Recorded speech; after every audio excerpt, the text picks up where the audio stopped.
Hello everyone, आप सभी के भीतर बैठे परमात्मा को मेरा आत्म नमन। आई होप आप सभी अच्छे होंगे। Welcome to my channel occult a mystic force. और उन सभी को मेरी ओर से बहुत सारा ग्रैटिट्यूड जिन्होंने मेरे चैनल को सब्सक्राइब किया है। और उन सभी व्यूवर्स को मैं अपना इंट्रोडक्शन देना चाहूँगी जिन्होंने अभी अभी चैनल सब्सक्राइब किया है। Guys, I am Poonam Gajendra. I am a numerologist, Reiki Grandmaster, NLP practitioner, counselor, face reader, switch word consultant and life coach। और आप सभी का इस चैनल में बहुत बहुत स्वागत है। तो फ्रेंड्स, ना तो मैं आज आपसे लॉ ऑफ अट्रैक्शन पर बात करूंगी, ना ही मैनिफेस्टेशन पर, ना ही न्यूमरोलॉजी पर, और ना ही किसी सोल जर्नी पर। आज मैं जिस टॉपिक पर आपसे बात करने जा रही हूँ वो एक बहुत ही इम्पोर्टेंट टॉपिक है हम सबके लिए। और कहीं ना कहीं उनके बारे में लोग नॉर्मली ज़्यादा बातें नहीं करते, उस टॉपिक को लेकर लोग ज़्यादा बात करते ही नहीं हैं। तो मुझे लगा कि वो एक ऐसा टॉपिक है जिसके बारे में आप सबके साथ शेयर किया जाना चाहिए। आज मैं उनके बारे में बात करने जा रही हूँ जो हम महिलाओं की तरह ही समाज का एक बहुत ज़्यादा इम्पॉर्टेंट हिस्सा है और जिनका कंट्रीब्यूशन भी महिलाओं की तरह ही इक्वल है, जिनके साथ समानता की बातें तो सभी करते हैं पर उसमें समानता कहीं नजर नहीं आती और ना ही कभी उनकी तकलीफों का कोई जिक्र होता है। जी हाँ, मैं बात कर रही हूँ उन सभी पुरुषों की जिनके कंट्रीब्यूशन को हमारी लाइफ में कहीं ना कहीं कम आका जा रहा है, जो कि असल में हमारी लाइफ की एक सबसे बड़ी ब्लेसिंग्स है।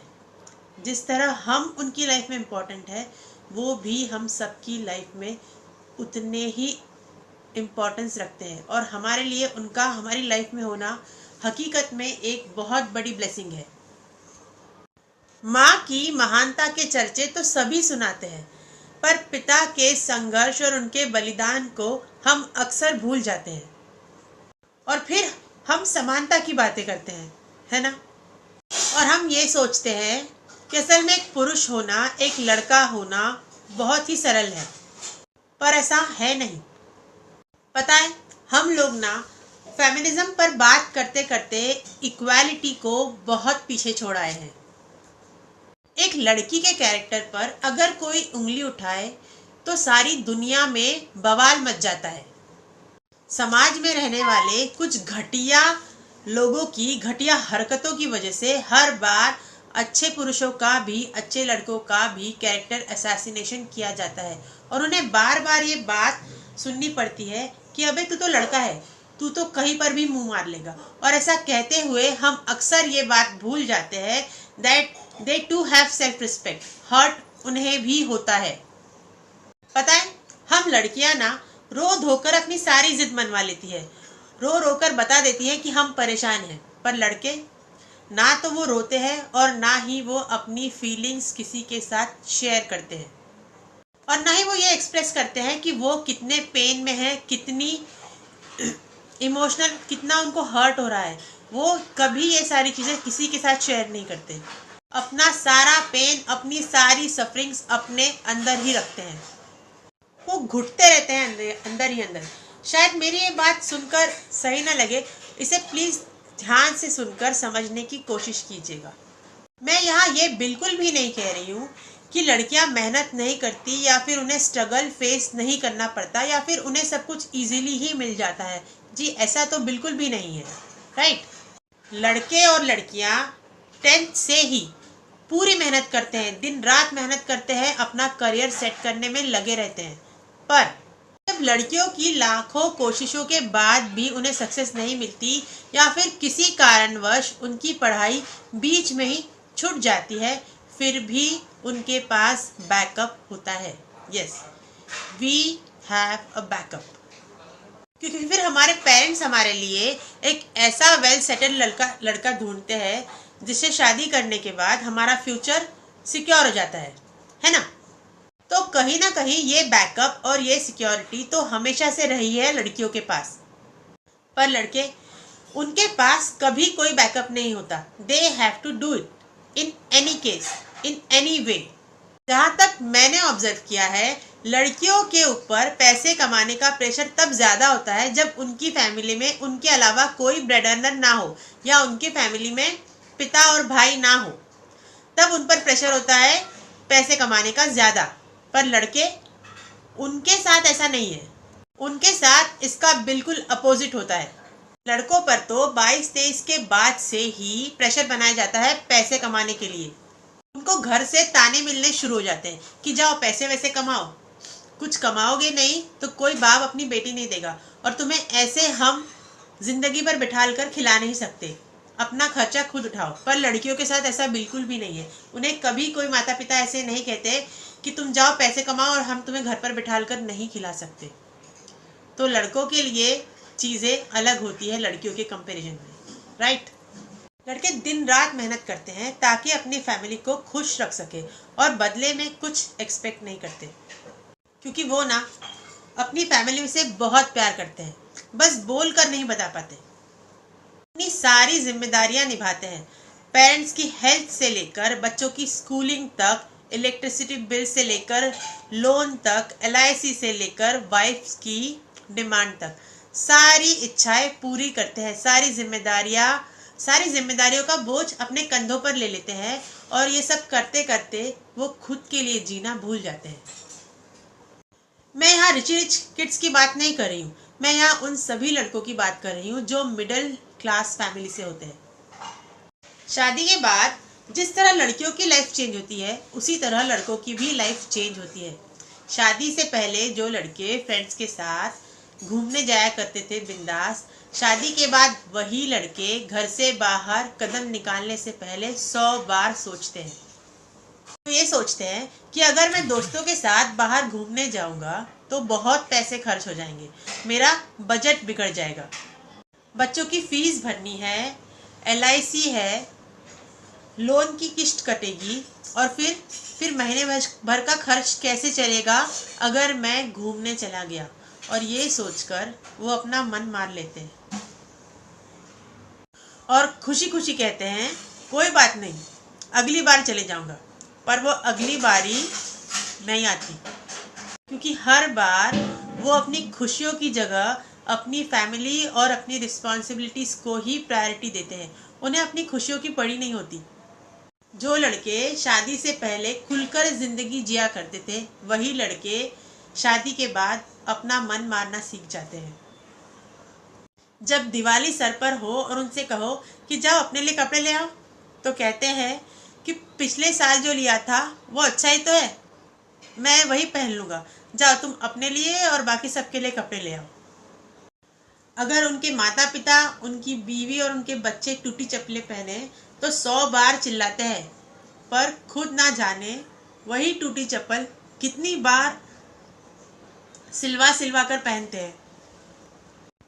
हम लड़कियां ना अपना प्यार बोल बोल कर जता देती है, पर लड़के कभी अपना प्यार बोल बोल कर नहीं जताते, कभी कोई बात सीधी तरह से नहीं कहते, चाहे वो कितनी भी बड़ी तकलीफ से क्यों ना गुजर रहे हो, सब अकेले ही फेस कर लेते हैं, बताते नहीं है। और फैमिली के बीच तो ऐसे प्रिटेंड करते हैं जैसे कोई बात ही ना हो, पता नहीं कैसे कर लेते हैं। अपने पेन को ना तो अपने फेस पर आने देते हैं और ना ही अपनी जुबान पर। वो ऐसा इसलिए बिल्कुल भी नहीं करते कि उनको खुद को महान साबित करना होता है या फिर वो खुद को महान साबित कर सके। वो ऐसा इसीलिए करते हैं, वो इसीलिए छुपाते हैं ताकि उनकी फैमिली को उनके वजह से कोई टेंशन ना हो। ये ना बहुत ही शर्म की बात है, क्योंकि हम ना बस उनसे कंप्लेंट करते हैं, उन पर ब्लेम करते हैं, पर कई बार ये सारी चीज़ें देखकर भी हम अनदेखा कर जाते हैं और हम उन्हें समझ ही नहीं पाते।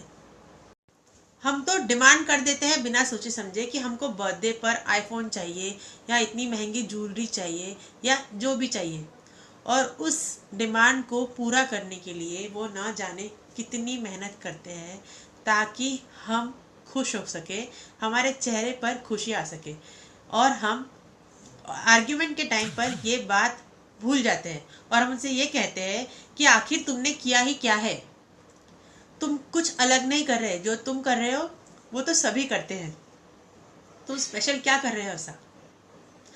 और हम उनका किया हुआ हर चीज़, उनका किया हुआ सारा सेक्रीफाइस, उनका किया हुआ प्यार, ये सब भूल जाते हैं। और कभी अगर वो हमारी डिमांड पूरी ना कर सके, हमें महंगे गिफ्ट ना दिलवा सके, तब हम उनसे लड़ते हैं, उनसे कंपेयर करते हैं दूसरों को, उनसे कहते हैं कि तुमसे तो इतना भी दिलवाया नहीं जाता है ना।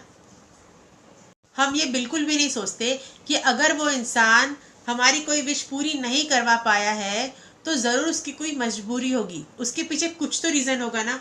कि कोई भी हस्बैंड या कोई भी पिता जानबूझकर ऐसा कभी नहीं करेगा कि आपका बर्थडे है या आपका कोई एनिवर्सरी या आपका कोई भी स्पेशल डे है, और कोई नहीं चाहेगा, कोई हस्बैंड ऐसा नहीं चाहेगा कि उस दिन आपके साथ आपके पार्टनर की लड़ाई हो।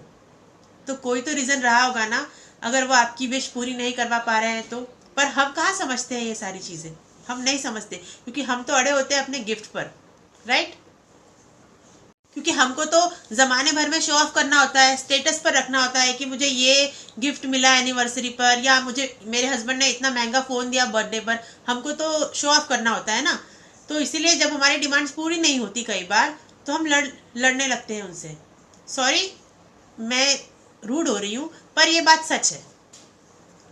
आई नो मेरी बातें बहुत से लोगों को सही नहीं लगेगी, but this is the truth and we have to accept it. चाहे आपको ये पसंद आए, चाहे ये बात सही लगे, चाहे ना लगे, बट ये बात तो सही है। और एक सेंटेंस तो ऐसा है जो ना जाने वो कब से सुनते आ रहे हैं, that all men are dogs, which is extremely wrong. ऐसा बिल्कुल भी नहीं है। Really, if all men are dogs, then what women are? What about women? शायद मेरी ये बात सुनने में अच्छी ना लगे, पर बात तो सही है कि पुरुषों को कुत्ता कहा जाता है। क्यों? क्योंकि कुछ समाज में रहने वाले कुछ घटिया लोगों की घटिया हरकतों की वजह से हम ये चीज़ें बर्दाश्त नहीं कर पाते। जब कोई एक इंसान किसी महिला के 35 टुकड़े करता है, या जब कोई किसी लड़की का रेप करके उसे जिंदा जला देता है, तो ये सहन करना किसी भी औरत के लिए या समाज में रहने वाले सभी लोगों के लिए असहनीय हो जाता है। पर इसका मतलब ये नहीं है कि हम कुछ लोगों की वजह से सभी पुरुषों को सेम आके या सभी के लिए ये सारे वर्ड्स, ये गलत वर्ड या इस सेंटेंस का यूज़ करें। ये सरासर गलत है। इस समाज में जिस तरह कुछ पुरुष गलत काम करते हैं, घृणित काम करते हैं, उसी तरह महिलाएं भी गलत काम करती है। फिर भी कभी उन्हें ये शब्द नहीं कहा जाता दैट विमेन आर बिचेस। गलती तो गलती होती है ना, फिर चाहे वो किसी पुरुष ने की हो या फिर किसी महिला ने, गलती तो गलती ही होती है। तो फिर जितनी गाली खाने का हक पुरुष को है, उतनी ही बराबरी से गालियां खाने का हक महिलाओं को भी है, क्योंकि हम समानता की बात करते हैं, राइट। तो बताइए मुझे, कहाँ है समानता? हमें तो इक्वालिटी चाहिए हर चीज में, तो फिर यहाँ पर क्यों नहीं?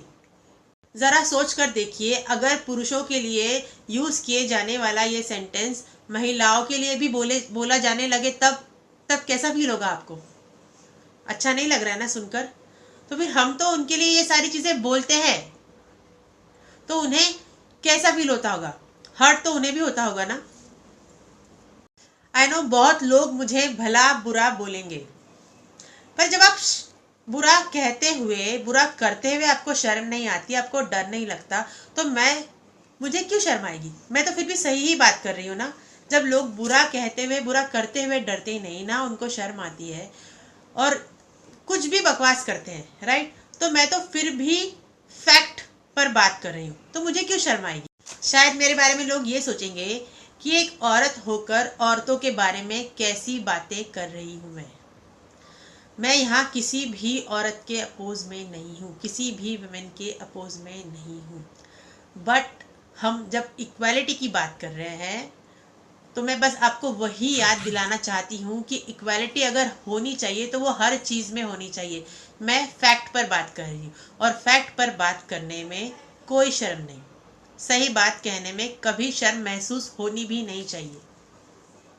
औरतें बेशक रिस्पेक्ट करने लायक ही होती हैं, क्योंकि वो अपनी फैमिली को छोड़कर आपके घर पर आती है, आपके बच्चे को जन्म देती है, आपके परिवार का पालन पोषण करती है, आपके घर को जोड़कर रखती है, सारी जिम्मेदारियां हंसते हंसते निभाती है और पूरी जिंदगी आपको दे देती है, अपनी पूरी जिंदगी आपको समर्पित कर देती है।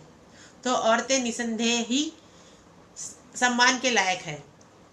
पर जिस तरह सारी औरतें गलत नहीं है, उसी तरह सारे पुरुष भी गलत नहीं है। तो हम क्यों सारे पुरुषों को सेम लेवल पर आंकते हैं हमेशा? आजकल हम जिस तरह हर चीज का क्रेडिट महिलाओं को देते जा रहे हैं, उनके बारे में बढ़ चढ़कर बोलते हैं, तो मुझे बताइए, क्या सच में ऐसा है? हर चीज का क्रेडिट बस महिलाओं के लिए होना चाहिए? हर बात के लिए सारा क्रेडिट बस महिलाओं को दे देना, क्या ये सच में सही है? और अगर ये सही है तो ये कितना सही है? प्लीज मुझे बताइए। ये बात हमेशा कही जाती है कि एक पुरुष की सक्सेस के पीछे एक महिला का कंट्रीब्यूशन होता है। तो मुझे ये बताइए कि अगर महिलाएं सक्सेसफुल बनती जा रही है तो इसके पीछे क्या कोई पुरुष का कभी योगदान नहीं रहा है? अगर एक बेटी सक्सेसफुल होती है, जब एक बेटी सक्सेसफुल होती है ना, तो उसके उस सक्सेस के पीछे जितनी मेहनत एक माँ करती है, उससे ज्यादा मेहनत पिता को भी करनी पड़ती है। एक पिता अपने जिंदगी की सारी पूंजी लगा देते हैं अपने बच्चों को आगे बढ़ाने के लिए। जितना कंट्रीब्यूशन एक माँ का होता है, उतना ही कंट्रीब्यूशन एक पिता का भी होता है। और अगर एक भाई सपोर्टिव हो तो वो भी अपनी बहन को आगे बढ़ाने में हेल्प करता है। और कभी अगर लड़कियों को फैमिली से सपोर्ट ना मिले, उनके भाई और उनके पिता का सपोर्ट ना मिले, तब भी लड़कियों की लाइफ में कोई ना कोई पुरुष ऐसा होता ही है जो उनका वेल विशर होता है, जो चाहता है कि वो आगे बढ़े। वो किसी भी रूप में हो सकता है, वो एक मेंटर के रूप में हो सकता है, वो एक फ्रेंड के रूप में हो सकता है, वो एक पार्टनर के रूप में हो सकता है, एक हस्बैंड के रूप में हो सकता है, एक अच्छे कलीग के रूप में हो सकता है और एक अच्छे बॉस के रूप में भी हो सकता है। किसी न किसी रूप में एक पुरुष का हमेशा से ही योगदान रहा है एक फीमेल की सक्सेस में। पर समय निकलने के बाद ये सारी बातें भुला दी जाती है ना? और हम कहते हैं that all men are dogs. जब हम ऑल कहते हैं, इसका सीधा सीधा तो मतलब ये ही ना कि हम उसमें सभी को घसीट रहे हैं। इसका मतलब आपको जन्म देने वाला इंसान भी कुत्ता, आप जिसे राखी बांधते हैं वो भी कुत्ता, आप जिसे प्यार करते हैं वो भी कुत्ता, और आप जिसे जन्म दोगे वो भी कुत्ता ही होगा, राइट? क्योंकि ऑल की कैटेगरी में तो ये सारे भी आ गए ना। तो प्लीज ऐसा कहना बंद कीजिए, क्योंकि ऐसा कहकर आप उन सभी पुरुषों को गालियां दे रहे हैं जिन्होंने आपका हमेशा अच्छा ही चाहा है।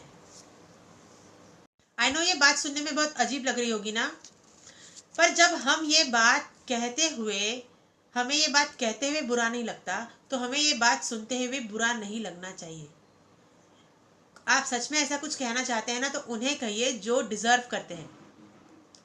उन्हें मत कहिए जिनका इन सारी चीजों से कोई लेना देना नहीं है। जब एक महिला का शोषण होता है तो उस बात की चर्चा सारी दुनिया में होती है, राइट?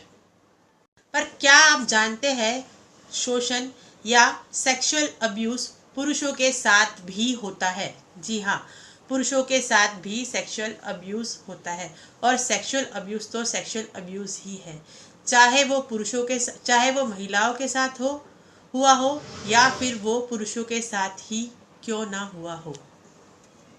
जब किसी महिला के साथ रेप होता है या सेक्सुअल अब्यूज होता है, तो हम उसकी मेंटल कंडीशन को समझ सकते हैं क्योंकि हम महिला हैं, ठीक है? पर जब किसी पुरुष के साथ ऐसा होता है तो हम उनकी मेंटल कंडीशन का अंदाजा भी नहीं लगा सकते कि उस वक्त वो इंसान क्या झेल रहा होगा, राइट? उसकी मेंटल स्टेट क्या हुई होगी, हमें अंदाजा भी नहीं है और हम लगा भी नहीं सकते। क्या कभी आपने देखा है कि किसी पुरुष के साथ ऐसी घटना हुई हो और उसकी चर्चा की गई हो? आईपीसी सेक्शन 375 के तहत रेप केस फाइल करने का हक सिर्फ महिलाओं को है। और हम कहते हैं कि सोसाइटी में सबसे ज़्यादा फ्रीडम सिर्फ मर्दों को है, जबकि एक मर्द को ये आज़ादी नहीं है कि वो अपने अगेंस्ट हुए रेप केस को फाइल करवा सके। और हम कहते हैं कि उनको फ्रीडम ही फ्रीडम है। जब किसी पुरुष के साथ ऐसी कोई घटना होती है और वो आईपीसी सेक्शन 377 के तहत अगर अननेचुरल ऑफेंस के लिए अप्लाई करता भी है तो भी इसकी सॉरी कोई गारंटी नहीं है कि उसको जस्टिस मिलेगा या उसका साथ दिया जाएगा। और फिर हम समानता की बात करते हैं। कहाँ है समानता, बताइए मुझे। जाने कितने फ्रॉड रेप केसेस में, डोमेस्टिक वायलेंस के फ्रॉड केसेस में, डाउरी के फ्रॉड केसेस में इनोसेंट लड़कों को फंसाया जाता है। बहुत सारे केसेस में तो ये भी देखा गया है कि लड़कियां बस बदला लेने के चक्कर में लड़कों पर रेप केस फाइल कर देती है। चाहे फिर वो लड़का कितना भी इनोसेंट क्यों ना हो, उसकी सारी जिंदगी, सारी उम्र निकल जाती है खुद को सही प्रूफ करने में, फिर भी उस पर कोई बिलीव नहीं करता। सब लोग दोषी उसी को ठहराते हैं। उसके लाख बार समझाने पर भी कोई उसकी बात पर विश्वास नहीं करता कि वो जो बोल रहा है वो सही भी हो सकता है। क्यों हम लड़कियों के झूठ को भी सच मान लेते हैं और लड़कों के सच पर भी हमें विश्वास नहीं होता। और फिर हम इक्वालिटी की बात करते हैं। कहाँ है इक्वालिटी, बताइए मुझे। कुछ लड़कियों की गलत हरकतों की वजह से, ऐसी हरकतों की वजह से अच्छे लड़कों की पूरी लाइफ स्पॉइल हो जाती है और फिर भी हम कहते हैं that all men are dogs. तब हम क्यों नहीं कहते दैट विमेन आर बिचेस? तब तो ये बात कही जानी चाहिए, है ना? तब भी नहीं कहते, तब भी दोषी लड़कों को ही ठहराया जाता है। मुझे बताइए, हम क्यों उनकी सच्चाई पर विश्वास नहीं कर पाते? क्या वो इंसान नहीं है?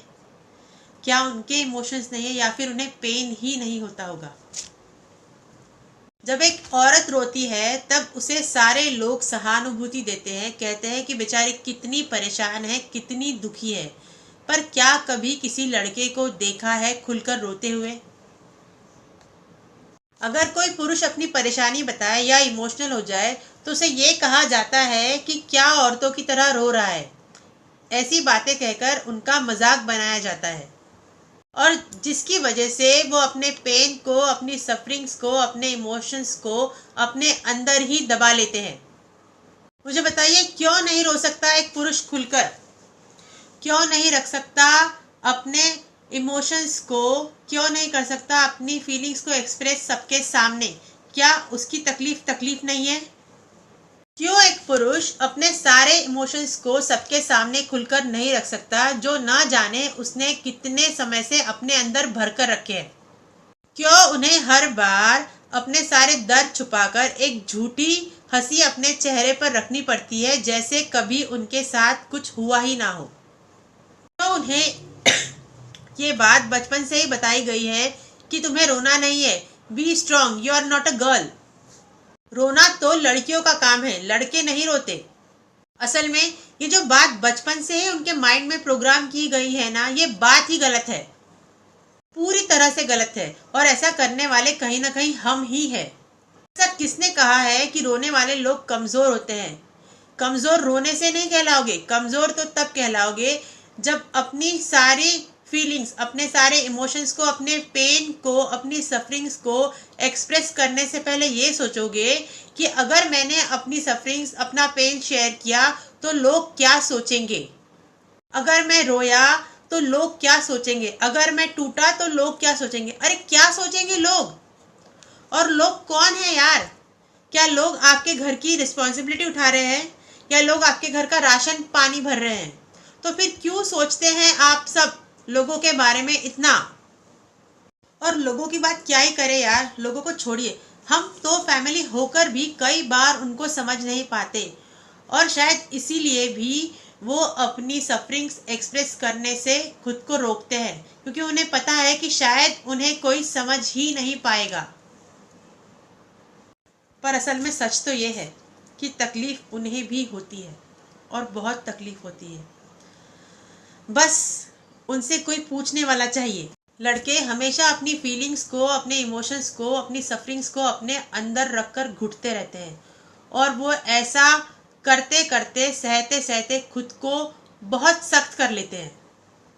वो इतने ज़्यादा सख्त हो जाते हैं कि फिर हम उनसे कंप्लेंट करने लगते हैं कि तुम्हें किसी के इमोशंस की कदर नहीं है, तुम किसी की फीलिंग्स नहीं समझ सकते।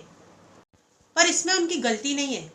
उनका इतना सख्त हो जाने के पीछे असल में इसके जिम्मेदार कौन है? जहां तक मैं समझ पाई हूँ, वो सारे लोग जिम्मेदार हैं जिन्होंने बचपन से ही उनको अपने इमोशंस एक्सप्रेस नहीं करने दिए या उनको अपनी फीलिंग्स, अपना पेन एक्सप्रेस करने से रोका। और उन्हें बार बार ये बोला गया कि तुम्हें दर्द नहीं होता क्योंकि तुम मर्द हो, तुम स्ट्रांग हो, तुमको स्ट्रांग बनना है, तुम्हें रोना नहीं है।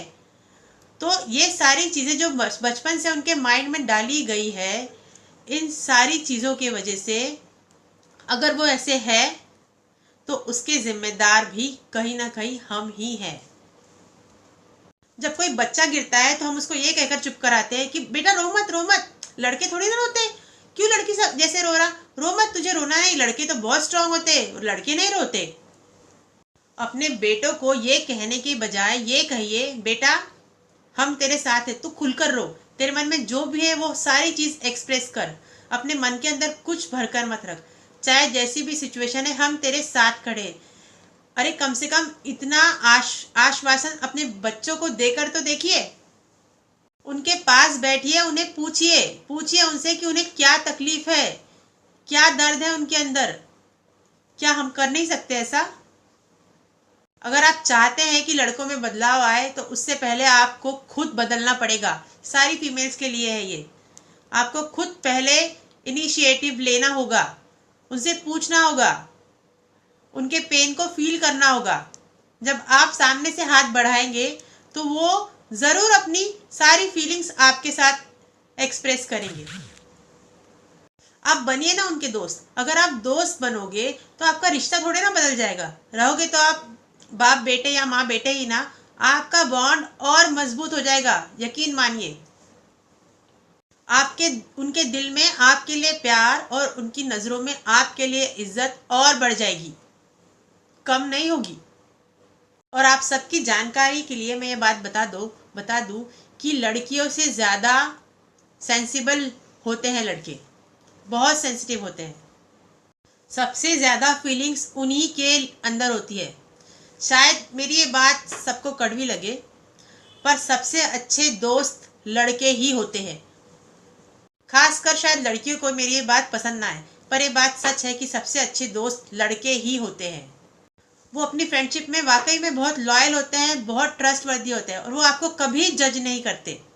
और बहुत सी लड़कियां ऐसी होंगी जो मेरी इस बात से अग्री करेंगी। लड़कियां मदद करने के पहले फिर भी सोचती है, अगर किसी से उनकी नहीं बने तो वक्त आने पर बहाने भी कर देंगी। पर लड़के तो बिना सोचे समझे भागे चले जाते हैं अपने दोस्तों के बुलाने पर, कहीं पर भी कूद जाते हैं, चाहे फिर किसी के इशू में उनकी पिटाई ही क्यों ना हो जाए, पर जाते जरूर है। जिनके साथ दोस्ती करते हैं पूरे दिल से निभाते हैं। वुमेन्स डे कब आता है ये सारी दुनिया को पता है और उसे सेलिब्रेट सारी दुनिया करती है, पर मेंस डे कब आता है क्या किसी को पता है? I don't know. ऐसे कितने लोग होंगे जो मेंस डे पर लड़कों को विश करते होंगे, आई डोंट नो। और फिर हम इक्वालिटी पर बात करते हैं। कितनी अजीब बात है ना, नहीं? असल में हम जितना लड़कों को जज करते हैं ना, लड़के नहीं करते उतना जज हमको।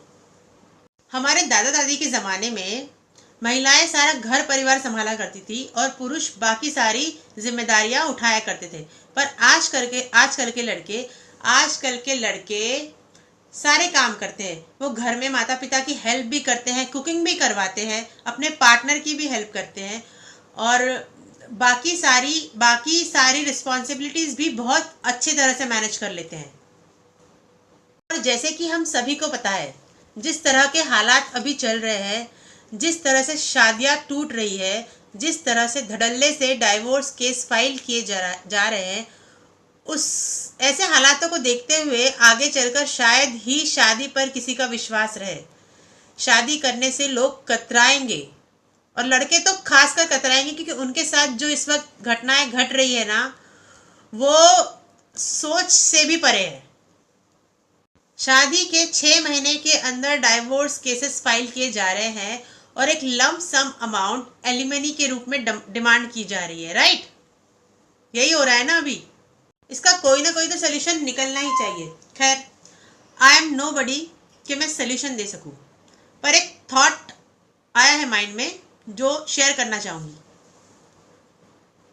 बट अगेन, शायद मेरी ये बात बहुत लोगों को अच्छी ना भी लगे, खासकर लड़कियों को सुनकर शायद ये अच्छा नहीं लगेगा और बहुत लोग मुझे भला बुरा भी कहेंगे, बट इट्स ओके, कोई बात नहीं। इसी बहाने कमेंट्स तो करेंगे।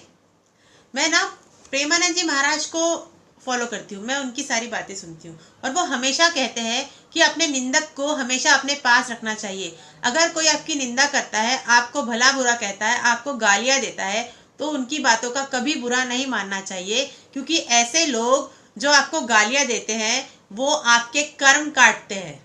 जी, वो हमेशा ये कहते हैं कि उनको, ऐसे लोगों को तो हमको अपने पास रखना चाहिए, और उन्हें जो वो हमें बोलते हैं उन्हें बोलने देना चाहिए, और हमें उनको थैंक यू बोलना चाहिए, उनको ग्रैटिट्यूड देना चाहिए, क्योंकि वो हमारे कर्म काटने में हमारी सहायता कर रहे हैं। राइट। तो जितने भी लोग मुझे भला बुरा कहने वाले हैं उन सभी को एडवांस में थैंक यू, और महादेव आप सभी को बहुत सद्बुद्धि दे। तो मैं ये कह रही थी बॉयज, वैसे तो आप सारे समझदार हो, पर फिर भी एक माइंड में थॉट आया कि आप ना अपने नाम पर कोई प्रॉपर्टी मत खरीदो, ना ही कोई सेविंग अपने नाम पर रखो, और अगर आपकी शादी होती भी है तो 2-3 साल तक फैमिली प्लान ना करो। बेबीज 2-3 साल तक मत होने दो, क्योंकि अगर आपका डाइवोर्स होना होगा तो इतने टाइम में तो हो ही जाएगा, और बाय चांस बाय लक अगर कोई अच्छी लाइफ पार्टनर मिलती है तो फिर तो कोई प्रॉब्लम ही नहीं होगी। राइट। और मैं ये मजाक में नहीं कह रही हूँ, मैं ये सच में कह रही हूँ। So please think about it, okay. और हाँ, रोने से आप बिल्कुल भी कमज़ोर नहीं कहलाओगे, क्योंकि अगर रोना कमज़ोरी की निशानी होती तो ना राम जी रोते, ना कृष्ण रोते, और ना ही महादेव रोते। ये लोग इतने स्ट्रांग है, दुनिया को चलाने वाली शक्तियां हैं ये लोग, ये सारे, फिर भी ये रोए ना। तो जब ये कमज़ोर नहीं कहलाए तो आपने ये कैसे मान लिया कि अगर आप रोगे तो आप कमज़ोर कहलाओगे, आप कमज़ोर बन जाओगे? बिल्कुल ऐसा कुछ नहीं है। मुझे ये बात अच्छी तरह पता है कि अभी जो जनरेशन है वो सारी महादेव की भक्त है। राइट। तो महादेव को देखिए ना, उन्होंने भी तो अपने इमोशंस को एक्सप्रेस किया है ना, उन्होंने किस तरह अपनी फेमिनिन एनर्जी की रिस्पेक्ट की, कैसे उसे एक्सप्रेस किया। तो उनसे सीखिए, आपके आराध्य है ना, तो उनसे आप ये सारी चीज़ें सीख सकते हैं। और कृष्णा जी, उन्होंने तो हर एक छोटी छोटी चीज़ें एक्सप्रेस की है, अपनी हर फीलिंग्स, सारे इमोशंस एक्सप्रेस किए हैं, तो उनसे सीखिए ये सारी चीज़ें। आप लोग बिल्कुल कमज़ोर नहीं हो, आप लोग बहुत स्ट्रांग हो। तो प्लीज़ अपने इमोशंस को एक्सप्रेस किया कीजिए। और जैसे कि हम सबको पता है कि हमारा हर इमोशन एक एनर्जी ही है, और जब हम किसी एनर्जी को अपने बॉडी में होल्ड करके रखते हैं तो वो एनर्जी एक ब्लॉकेज का रूप ले लेती है, और वो एक ब्लॉकेज किसी न किसी बड़ी भयानक बीमारी का रूप ले लेता है। और ये सोचिए, कहीं अगर आपको कुछ हो गया तो क्या लोग आएंगे आपके परिवार की जिम्मेदारी उठाने? नहीं ना, आपको ही संभालना है अपने परिवार को भी और खुद को भी। तो प्लीज़ खुद का ख्याल रखिए, और ये जो अभी तक ये जो घुट घुट कर अपने सारी चीज़ें अपने अंदर भर कर रखते आ रहे थे ना, प्लीज़ उसे रिलीज़ कीजिए, ताकि आप हेल्दी रहे, आप खुश रहे। आपसे ही आपकी फैमिली है और आपको ही उनका ख्याल रखना है। तो please take care of yourself. और अब वीडियो की एंड में रचना राजस्थानी जी की लिखी हुई एक पोइट्री शेयर करूंगी, जिसने वाकई में मेरे पर्सपेक्टिव को भी चेंज किया है। तो ध्यान से सुनिएगा। लाड़ प्यार से ज़्यादा जिम्मेदारियों का पाठ पढ़ाया जाता है। लाड़ प्यार से ज़्यादा जिम्मेदारियों का पाठ पढ़ाया जाता है। कितनी मुश्किलों से कमाया जाता है पैसा, बचपन से यही सिखाया जाता है। तू लड़का है, तू किसी भी हाल में रो सकता नहीं। तू लड़का है, तू किसी भी हाल में रो सकता नहीं। खिलौना टूटे या दिल, तू अपनी पलकें भिगो सकता नहीं। तुझे हर जख्म, हर घाव को छुपाना पड़ेगा। कुछ भी हो चाहे, दुनिया के सामने मुस्कुराना पड़ेगा। तू अपने ही आंसुओं का स्वाद चक्कर तो देख। तू अपने ही आंसुओं का स्वाद चक्कर तो देख। तू एक बार लड़का बनकर तो देख। इस पल जवानी की दहलीज पर तू अपना पहला कदम बढ़ाएगा। अपने खर्चे खुद उठाने का फरमान तुझे सुनाया जाएगा। तू चाहे डॉक्टर बन, इंजीनियर बन या कोई व्यापार कर, 25 तक आते आते अपने करियर को साकार कर। कि बीवी जॉब करेगी या हाउसवाइफ बनेगी ये उसका फैसला है। कि बीवी जॉब करेगी या हाउसवाइफ बनेगी ये उसका फैसला है। तुझे तो लेकिन हर हाल में अपना घर चलाना है। कि तुझे कुछ हो गया तो तेरे परिवार का क्या होगा। कि तुझे कुछ हो गया तो तेरे परिवार का क्या होगा। तू दिन रात सुबह शाम अपनों की चिंता में मर के तो देख। तू दिन रात सुबह शाम अपनों की चिंता में मर के तो देख। तू एक बार लड़का बन के तो देख। तुझे अपने परिवार का भविष्य देखना है। खूब पैसे कमाने हैं, क्या कैसे करना है ये तुझे ही सोचना है। तू दिन रात सुबह शाम यूं जरूरतों की भट्टी में जल के तो देख। तू एक बार लड़का बन के तो देख। कि तू मर्द है, रोके दिखा सकता नहीं। कि तू मर्द है, रोके दिखा सकता नहीं। कितना भी टूटा हो अंदर से, तू आंसू बहा सकता नहीं।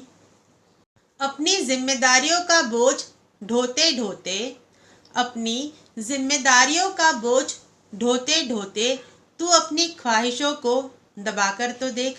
तू एक बार लड़का बनकर तो देख। तू एक बार लड़का बनकर तो देख। Not every man is powered, please take care of them. Please अपना ख्याल रखिए। Thank you so much. With lots of love, gratitude and infinite blessings to all of you. हर हर महादेव, जय माता दी।